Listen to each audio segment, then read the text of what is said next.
तो आज बात करते हैं शिकारी और कबूतर की कहानी की और समझते हैं इसके गहरे सबक। ये कहानी है एकता, समझदारी और सच्ची दोस्ती के बारे में। तो बात है कबूतरों के एक झुंड की जो अपने राजा के साथ भोजन की तलाश में थे। तभी एक कबूतर को जमीन पर चावल के दाने बिखरे हुए दिखाई दिए।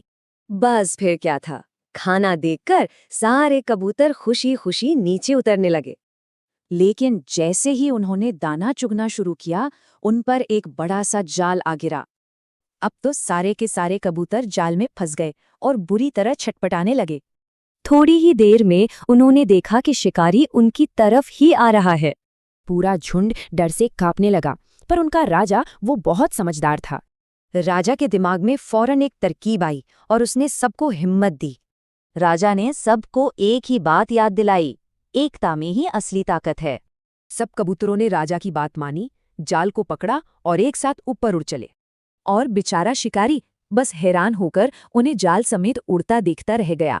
शिकारी से तो बच निकले, पर अब एक और मुश्किल थी, जाल से कैसे निकले?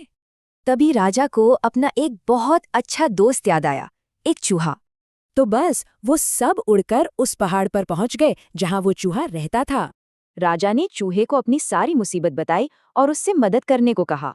और सच्चा दोस्त काम आया, उसने फौरन अपने तेज दांतों से जाल काटना शुरू कर दिया।